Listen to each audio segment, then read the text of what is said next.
Hey, and if you weren't awake before, hopefully you're awake now. That was the Black Label Society with Parade of the Dead, and I'm very happy to have on the phone Chris Hutchinson. And just for people who may not be familiar with Chris, this is a bio about him at the back of his book, Jonas in Frames, which is published by Goose Lane. And this says, Chris Hutchinson was born in Montreal and grew up in Victoria and has since lived in Vancouver, Dawson City, Kelowna, New York City, and Houston. His poems have appeared in numerous literary journals and anthologies in Canada and the U.S. He is also the author of 3 collections of poetry, A Brief History of the Short-Lived, Other People's Lives, and Unfamiliar Weather. Jonas in Frames is his 4th book of poetry and his first novel. Please welcome Chris. Hey, Chris. Hi, Nancy. Nice to be here. Nice to have you on the telephone tonight. I thought it was interesting that this book is described as a book of poetry and as a first novel. You don't normally hear those 2 terms put together. Well, that's what happens when a poet tries to write a novel. It kind of comes out somewhere in between, I guess. It does. It's got it has short sections throughout the book, and within those sections they're written like short prose poetry, I guess. Yeah, you could think of them as prose poems or short chapters or flash fiction. Flash fiction, I like that term. Postcard fiction, yeah. Yeah, I haven't heard flash fiction before. I like that a lot. So Jonas in Frames is it's a book about your character is going through different stages of life, and it's very fragmented and pulls from different parts of society and from himself and from others throughout the book. So it gives it this fragmented kind of discordant kind of feel to it. Sure. And yet it hangs together at the same time. Is that what you were trying to do? Well, I'm glad you say that it does cohere in the end. It is one of those projects where the risk you're taking is that the whole thing just flies apart and the center doesn't hold. And what you really hope is that there's some kind of synergy that comes in at the end, where somehow, like a gymnast flipping through the air, making all kinds of contortions and spins and whatnot, and you just hope that there's that nice thwack of the gymnast landing, on his feet at the end. But you just don't know until you finish the project whether or not that the last 3 or 4 years of your life are going to come together or not. I actually did shelve the manuscript for a while, and it took a little bit of coaxing from a good friend of mine, Matt Rader, who asked me to send him the manuscript. So he kind of rescued it from, at least languishing for a time in my drawer, if not forever. If not, yeah. Yeah. And is that how you came to be published with Goose Lane? Yeah, that is. Matt Rader was one of the members of the new editorial board. It's actually an imprint of Goose Lane called Ice House, and it's a new thing that Goose Lane is doing. And they're publishing a kind of wider range of poets from different geographic and aesthetic kind of camps, I guess, and locations.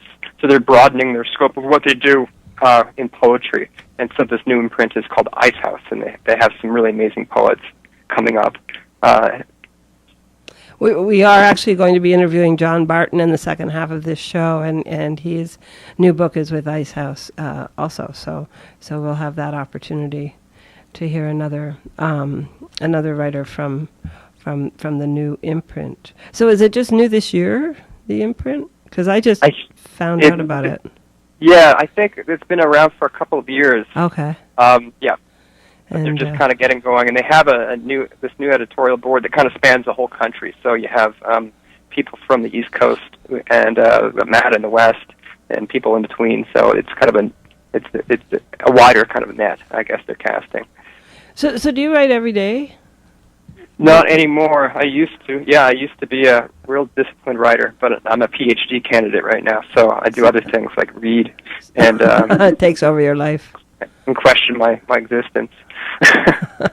What's your PhD in? It's in English literature, creative writing. Okay, so it's still in the same field. So this character you have, you have parts where or he talks or writes in his diary or whatever, and then you have these lab notes, which I take it is written by somebody else, somebody in a lab coat perhaps, who's studying him. Something like that, yeah. It's kind of this, overseeing consciousness. You could think of it even as a kind of a nefarious, authorial consciousness, some ominous presence that may or may not exist inside the character Jonas's head. Okay, so he could be doing his own. It could be. It's also, and in my own kind of way of conceiving of the book, I also see the lab notes as functioning kind of like the chorus in a Greek tragedy. Okay. So, I mean, for whatever that's worth. So they tell you what's going on in case you haven't been able to sort it out. It's maybe a bit of a mock chorus because they don't really tell you what's going on. There's lots of misdirection and red herrings throughout the book. That adds to the fun, though. I hope so. Yeah, I had fun. Is that part of what modern literature sometimes tries to explore? Is what is reality and how do we know what's important, and is it important that it's real, and is it important that it's just a thought and that it? Okay, so short answer, yes.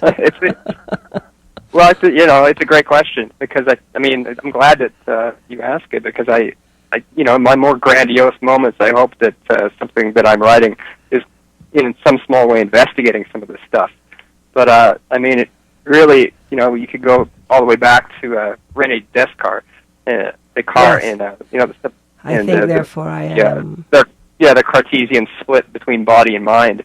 So this has been with us for some time now, this idea of like our consciousness and the world and is it mediated and by what or by whom?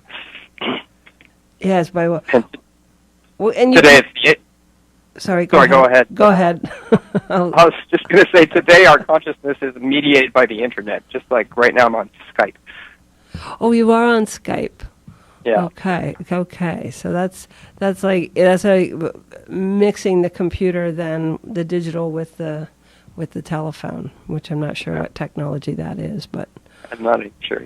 I'm not sure, but it's not a computer, so it's mixing the two. So that also influences, or may have had a part of what the perspective of the book, where you have the internet, which is a whole other thing, and so young in our society. I mean, we're still trying to figure it out, I think, as to what it is and what it means and what communication and how can something live forever in something that doesn't seem to really exist, and yet it does. So, so that influenced your book as well. A little bit. I didn't think about it until Michael Turner provided the blurb where he mentions the internet. He does. And it's in the third sentence, and I had to go back and read the book again. And go, okay, I guess I see, why you wrote that. I guess I agree. Oh wow, okay. I wasn't consciously really thinking of it as part of the project, but if other it people fits, yeah. Yeah, other people pointed it out. It could be your unconscious was just wanting to get that in there. Yeah. I thought it was interesting too that you mentioned you do a lot of cultural, you drop names, so that's not quite the right way of putting it, but you make reference to, and one of them is Philip K. Dick, who I think is a fascinating, and he was very concerned, in my understanding, with reality. Yeah. It was through a scanner darkly, which was kind of, I don't know, for some reason that book was on my mind when I was writing Jonas. Oh, okay, cool. There are some, kind of allusions and even some homages to Philip K. Dick in the book. Yeah, I think he's a great author. Yeah. And philosopher in his way. I think that's what he saw himself as. Yeah. And would you like to read from your book so people have a sense of what we're talking about? Sure. Yeah, I'll just start with. I think it's the shortest little chapter in the book. I'll just say for the audience, I don't know what Chris is going to be reading, but just to let you know, this is an all-inclusive language show, so there may be some strong language in the book itself that may be read, and I just wanted to let people know about that, and maybe not. So I can actually drop an F-bomb if I have to? If it's in the actual text. It is, but we'll see. Okay, we'll see what I do when I get there. Oh, okay. So just let the audience know that there is some strong language in the book. That's all I'll say. All right. So this chapter is called The Pigeon, and I don't have to contextualize it. I think it should just stand on its own. The Pigeon. A pear-shaped pigeon flashes its unctuous, royally iridescent neck in the sun as it pecks at who knows what, stuck in the gum-riddled, sun-bleached, rain-sluiced, frost-cracked, grit-cratered sidewalk. Wanting to communicate, to soothe and engage with this not-so-otherly living thing, Jonas intones, "Yo, pigeon," thinking that his benevolent voice and gentle nature will be enough to persuade this feathery denizen of the street's detritus to act less like a pigeon and more like a friend. Perhaps they will share a moment of interspecies empathy, their identities shifting, crossing boundaries. For just a millisecond, alive to the thrill of a past life connection, perhaps bird shape and Jonas shape will drop their respective facades and twinkle at each other, nakedly, knowingly, as equals. But at the sound of Jonas's "Yo, pigeon," the pigeon flaps away to perch huffily on a plastic trash bin across the street, its eyes specks of petroleum. So like a pigeon, Jonas thinks, and carries on, his legs scissoring over the sidewalk whose wounded surface displays the pronouncement, "fuck pigs," next to an equation of love, CH plus MM for EVR. Jonas is walking, looking down, beyond his feet, and he is thinking, shadow canvas, protean skies, stillborn twin, downright, unmoving. His human heart, so often wrong and hardening. Jonas, Chris Hutchinson, read from his book called Jonas in Frames, and this is published by Icehouse Poetry, which is an imprint of Goose Lane Editions. And Chris, thank you. I believe you just launched this book again with John Barton, who will be coming up in the second half on June 4th. Was that your big launch? It was one of the readings I've done. For some reason, John Barton and I have done about 4 readings now over the last few years. It's amazing, eh? Yeah. It's great that he's following me on the show because we always run into each other. So pass along my best to John. He's a wonderful poet, an amazing poet, and he is. Just a really nice guy. I will do that. I will pass on that you say hello. There's also a theme with the banana.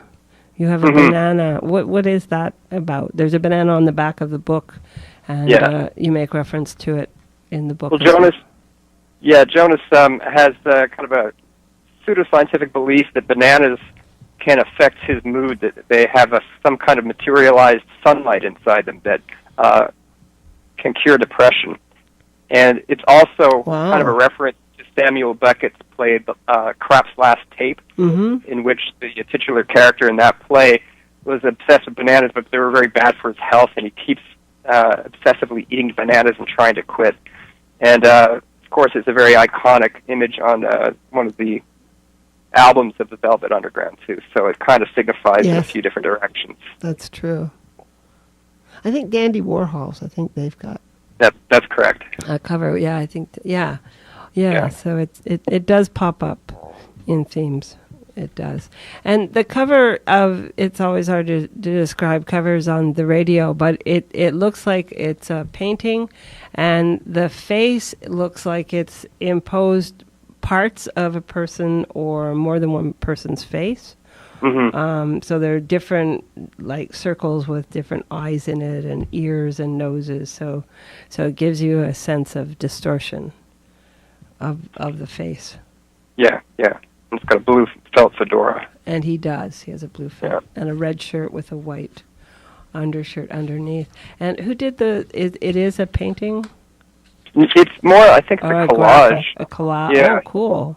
Yeah. And I'm trying to remember the name. It's Chris Tompkins. Yeah. And he's won awards, I think, for some of his other book designs. He was an amazing guy to work with, and it really didn't have a lot of say in the cover design.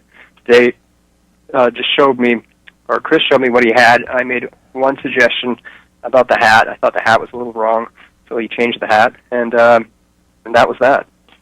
So you like the hat now?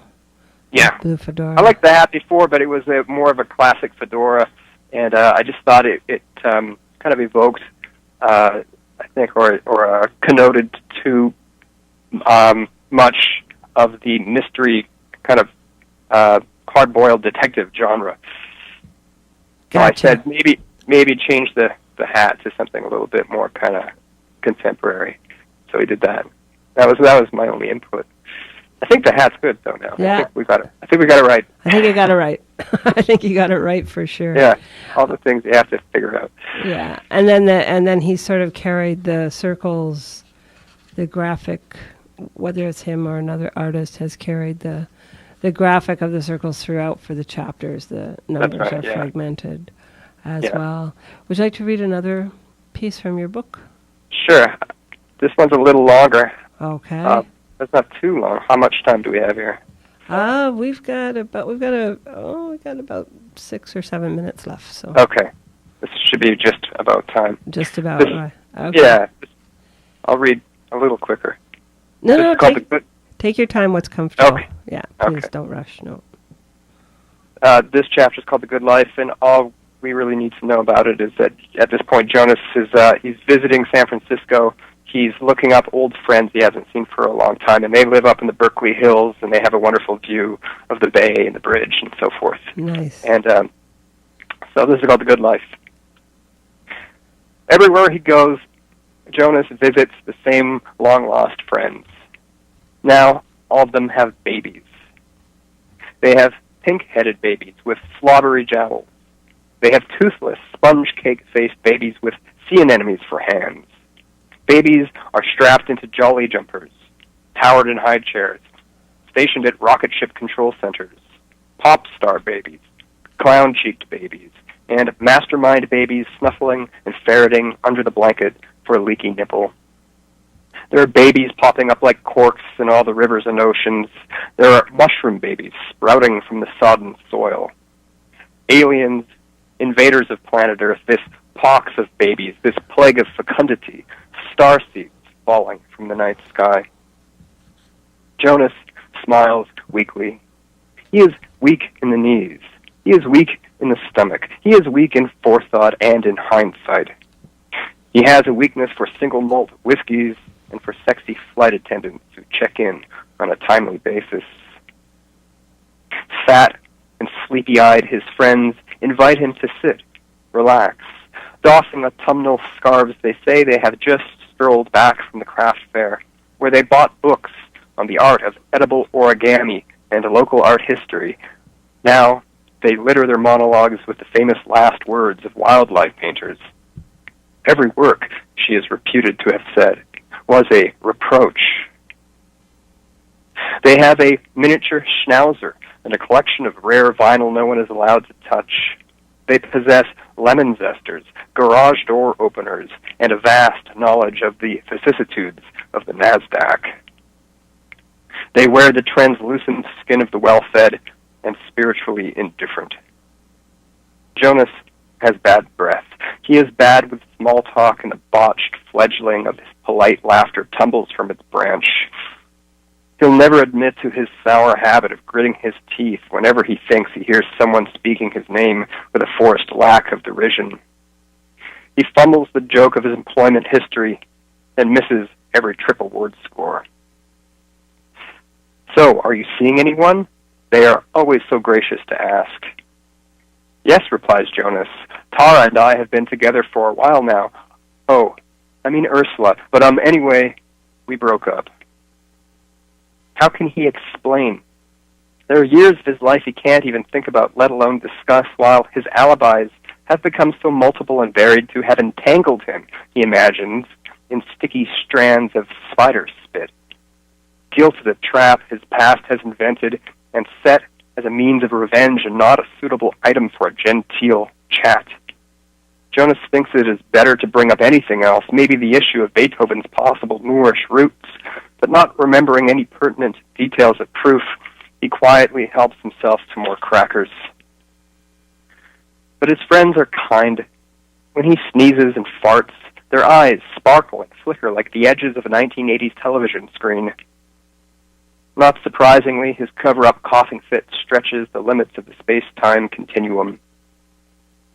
Dinner is served and comes with more than one bottle of Barossa Valley Shiraz, wherein, his hosts happily inform him, are hints of fantastic farmhouse noises, Madagascar spies, Chicago cherries, licorice breath, dryads, nerds, and vanilla ice undertones. Indeed, Jonas is becoming acutely aware of the liquid's enormous complexity, delivered through the throat and nose and into the mind, with a Claude Monet water lilies of style, yet haunted by an inescapable sense of Amelia Earhart's death wish. You know, you are always welcome, they attempt to say, though the baby is crying now, mimicking an air raid siren, its face a red agony. Seriously, anything you need. Trying not to teeter too much in the doorway, Jonas is neither arriving nor departing. A tightrope of a smile stretches across his face. Before him, his wine-flushed friends, the smell of new bread, a glowing hearth, a wailing newborn bundled in rosy globes of flesh. Behind him, the bridge's fire-colored towers stab through frozen mists. Jonas is trying to balance on the edge of a precipice. He has a weak jaw, a weak disposition, a weak way of saying goodbye. Thanks for the conversation and the fine wine. Great to see you two again. And hey, congrats on the Rugrat. Thank you. You're listening to Chris Hutchinson read from his new book called Jonas in Frames, and it's described as a book of poetry, and it's a novel. And this is published by it's an imprint of Goose Lane, and it's called Ice House. It's the imprint. And do you have any readings coming up, Chris, in the near future? I do not. I just came back from a reading tour in Canada, and I'm back in Houston, Texas. And hopefully, maybe I'll read in Houston. I haven't read anywhere in the States yet. Just kind of been busy. Yeah, I guess. But, I see what happens. See what happens. And you never know. You might be back in Canada sometime. I will, for sure. Yeah, so it probably, they would publish any information like that on gooselane.com. And do you have a website as well?